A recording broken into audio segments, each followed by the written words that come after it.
The petcock rebuild kit came in from Honda. It's got a couple little metal pieces, spring and some screws. Hopefully diaphragm. There it is. Diaphragm in there too. So the first thing we're gonna do is remove the seat so we can remove the tank.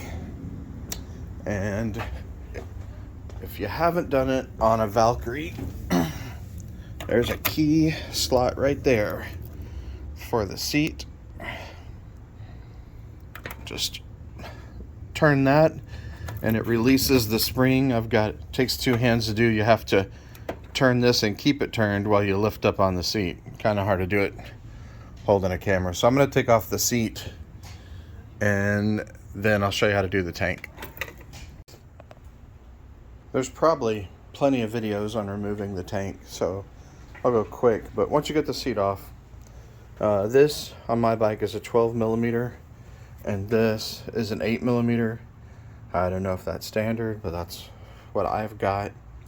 So I usually have my phone mount here, just move it up out of the way and get a ratchet with a long arm extension so that I can easily get those two bolts.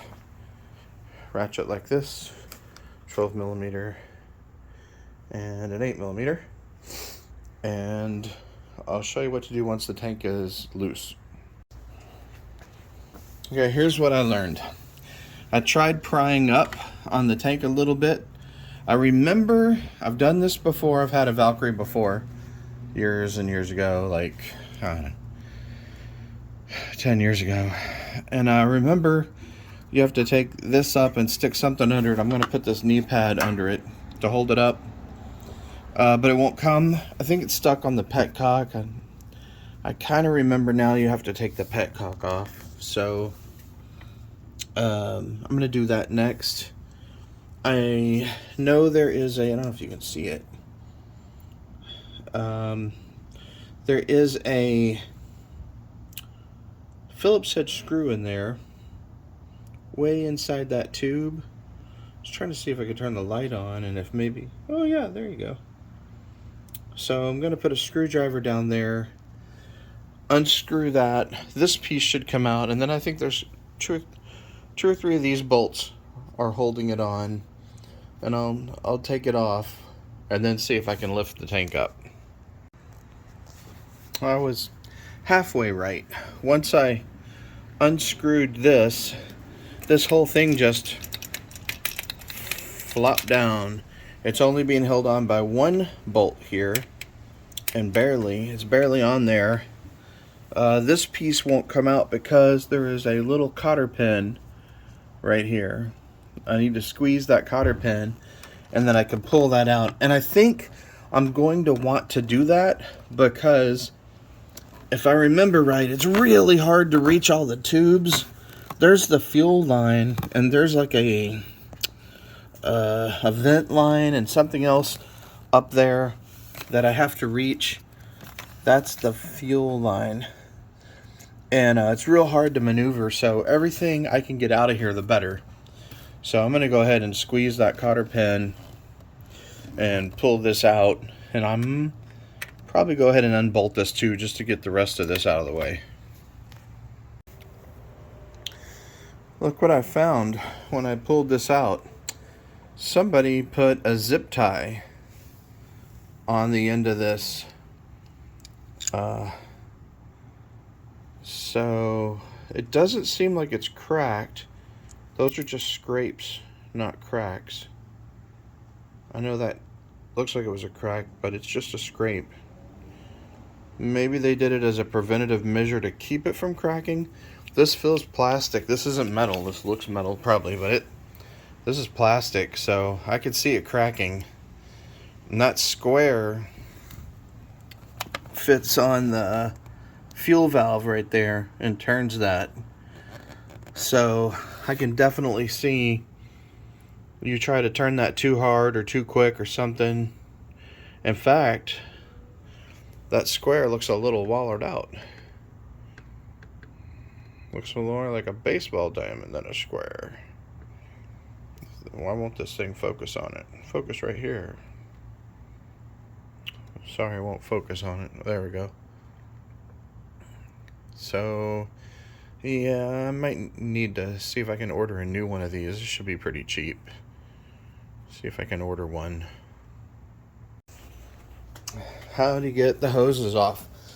Once you get the fuel valve, petcock just removed, how do you get the hoses off? Well, I got every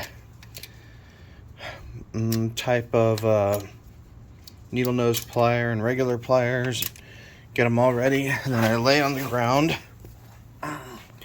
since I don't have a lift, and I look up there, and as you can see, I've already got the clamp off of the hose. It was right there, and moved it back out of the way. Now I'm just working the hose off micromillimeter by micromillimeter. Reaching up there, grabbing the hose. How did I grab it a second ago? There we go, got a couple fingers on it. And I'm just rocking it, wiggling it. Oh look, progress. I moved it. Just gonna keep doing that till it comes off.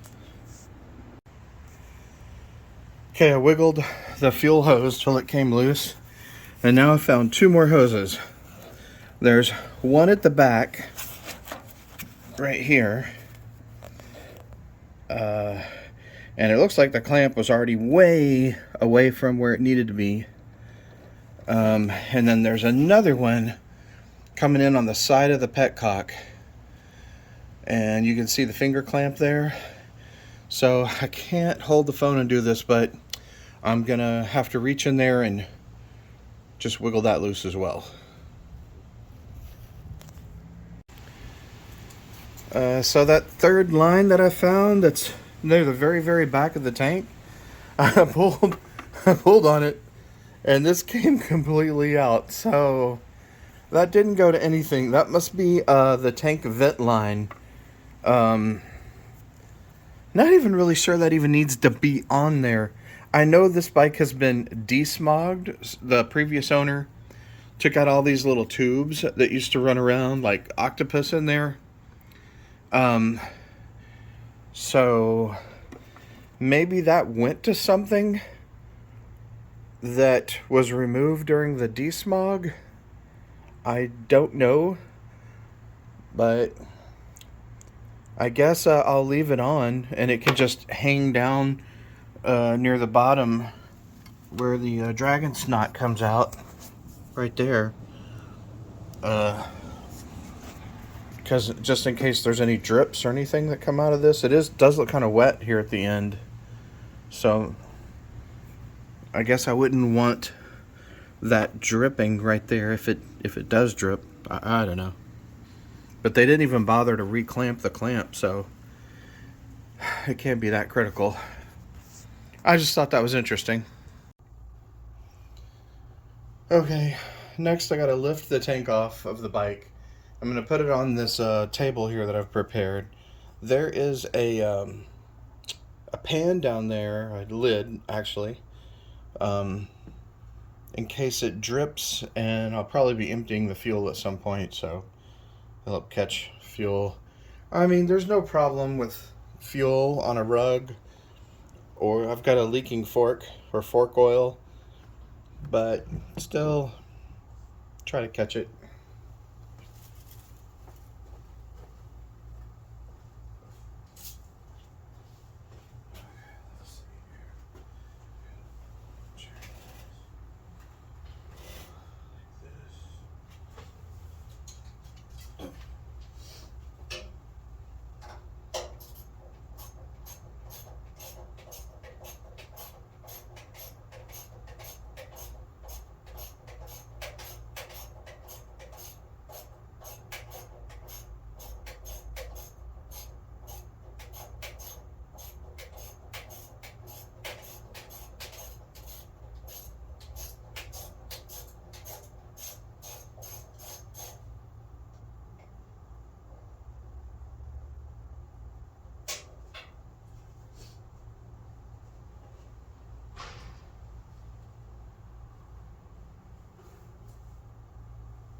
Okay, I got the tank off. Ooh, look, paint chips. Never noticed that before. I guess I can touch that up before I put it back on the bike. Ah. Oh, the petcock doesn't look that bad. Actually, I mean, I haven't been having any problems with it. It's just that the bike is 24 years old. So I thought, I don't know when it was last serviced. It looks like fairly recently, actually.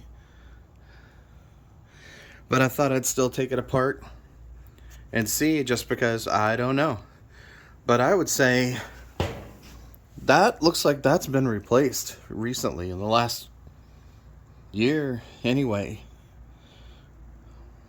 So, but still, it's good to know. Good to take it apart and see. While you have your tank off, you may as well go ahead and check your air filter, since you have to remove the tank to check the air filter. It's kind of a pain in the butt.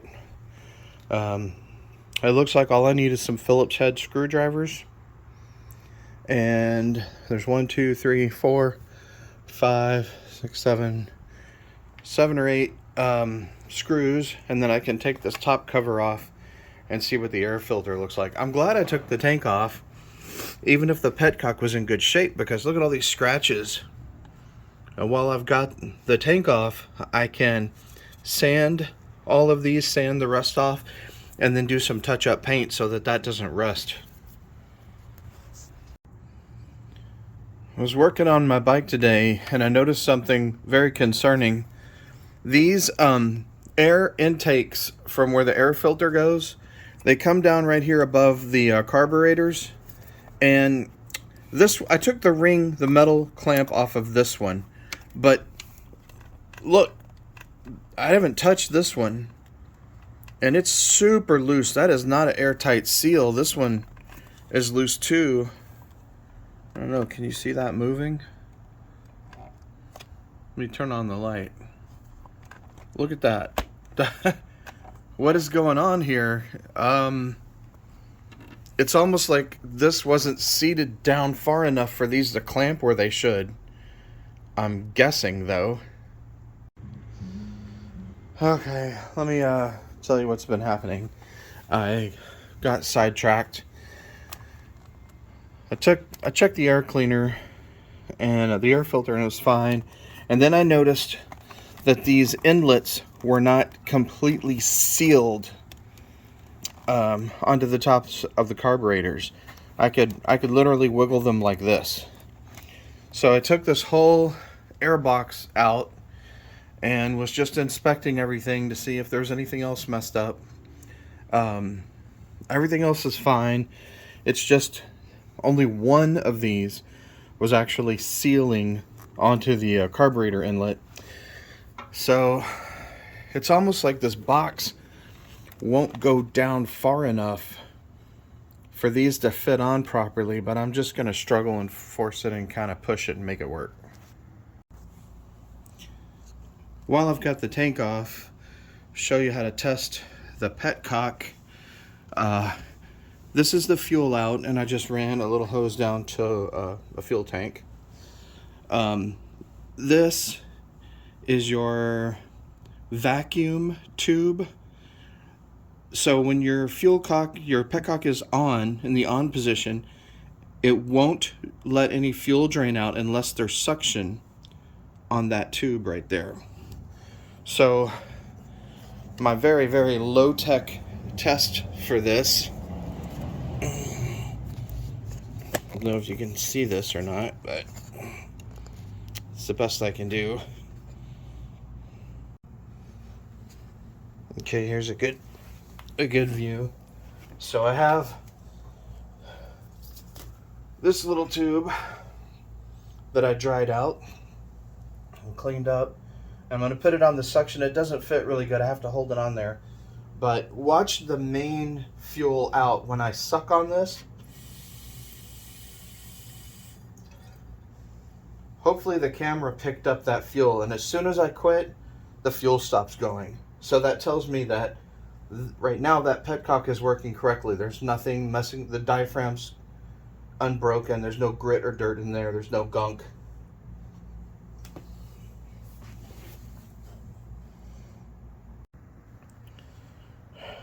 This is my petcock rebuild kit. Spring, a couple screws, the 2 plates, and the diaphragms. And if I needed to rebuild it, then I would just unscrew these 4 screws, take those 2 plates off, and replace the diaphragms and the spring. It's easy peasy to do, thankfully. Mine's working good, and that looks pretty new, so I don't need to redo mine yet. So instead, I'm going to bag these up and label them for the future, and if I still have this bike in a couple of years, I'll probably do it then. I've knocked off the loose rust with a copper bristle brush and a little bit of sandpaper, and I've got the rest of the bike taped off. So now I'm going to touch up these rust spots before I put the tank and the seat back on. Let me catch up to what's happening now. So these boots that come from the airbox and fit down onto the carburetor intake, they were not seated properly. And I thought I had them all seated, tightened all these clamps, and then half an hour later they were pulled loose. This is the original screw, Phillips head, but a lot of them were getting rusty and kind of wallowed out.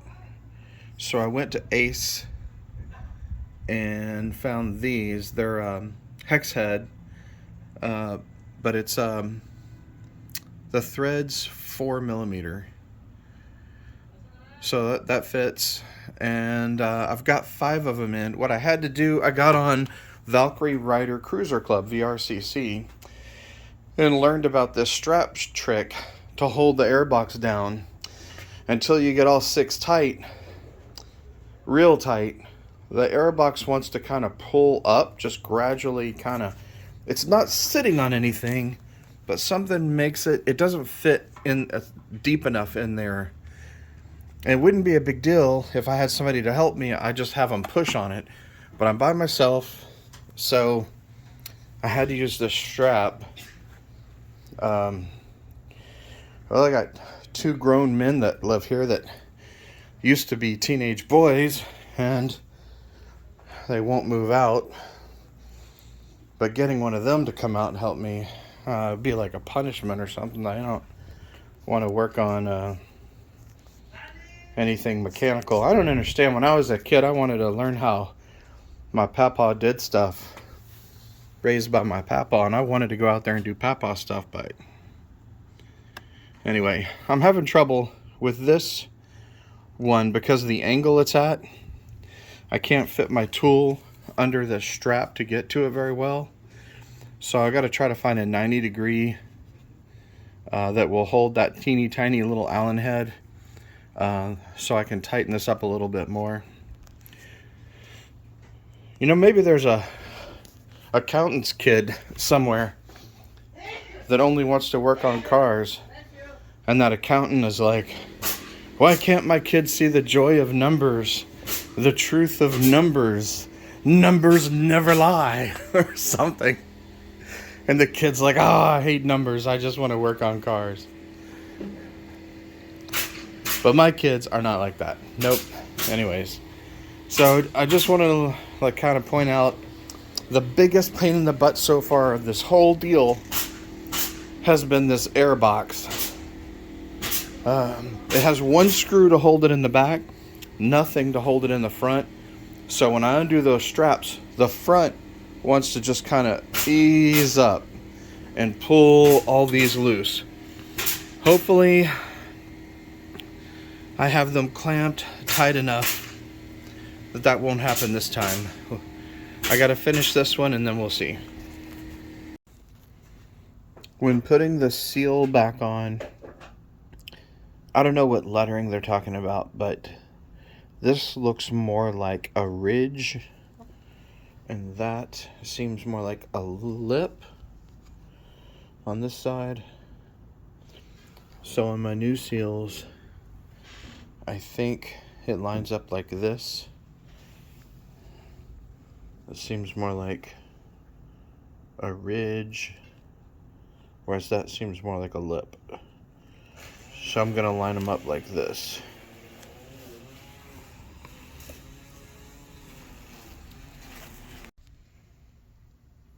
Okay, I'm redoing my fork seals, and it occurred to me that somebody might want to know this. Here's my wife coming in. I was coming to show you the baby. Oh, the grandbaby. Okay, we'll get back to the fork seals later. Okay, back to the fork seals. So, I ordered some fork seals. Is this the place? Outlaw. Oh, here it is. Look. Outlaw Racing Products. Do not get these. Wow, man. Hours and hours I spent trying to get this, trying to get this dust cover to fit. The seal actually fit, but the dust cover goes like this on the tube, and when you put it on this tube, the smaller tube, you then put this tube over it, and you have to force it kind of into this tube. And no matter how hard I hammered, banged, pressed, pried, I couldn't get it in. And I don't know if the camera will pick it up, but I even scored or cut a little beveled edge right along the edge there to try to help it slide in. And when that didn't work, I used brute strength to force it in. And when I did, it ripped the rubber. So, in frustration, I went to Honda and I bought the actual Honda seal. And that went on like a champ. Not on this tube. It went on my driver's side tube that, or the, the right side tube that I already did. It went on so easy. I spent so long trying to force the Outlaw Racing dust cover on. So I guess there's a reason to buy OEM parts after all. Anyway, now I'm working on the left fork, and I have this cool trick that's working for me. You can't run your dust covers or seals over this edge right here. It's too sharp, it'll cut them, or it might cut them. So in addition to greasing up, where's my dust cover? Here it is. In addition to greasing up the inner part of the dust cover, and I put masking tape here so that I can slide it over and it won't hit this sharp edge. Everyone probably knew to do something like that, but I had to learn the hard way. Well, this was going to be a simple examine the tank, the petcock, the fuel valve, fuel filter, make sure all of that was clean and rebuild it if needed. And then I noticed a fork oil leak, and then I noticed my left fork, the dust cover was kind of cracked with age, and so I've rebuilt both forks, put them back on, and now I'm finally putting, replace the brake pads, putting the brakes back on. And here, eventually, I'll get the tank back on and get this thing back in one piece for the first time in about a week.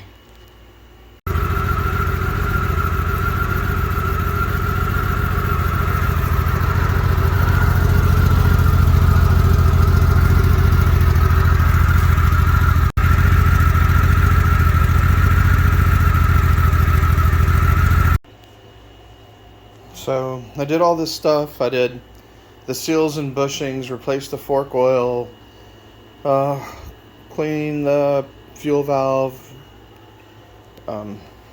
reseated the airbox, did all this stuff. Put it all back together, and now I've got some kind of clacking. I'm trying to figure out where it's coming from. hopefully it's something really simple and stupid. I don't know what it is, but at any rate, that's my challenge now, is to figure out what that is. Well, this project took me about a week and a half to do. And you'll have to pardon my voice. I just got out of surgery yesterday, and they put a tube down my throat while I was under anesthesia, and so my throat is really sore.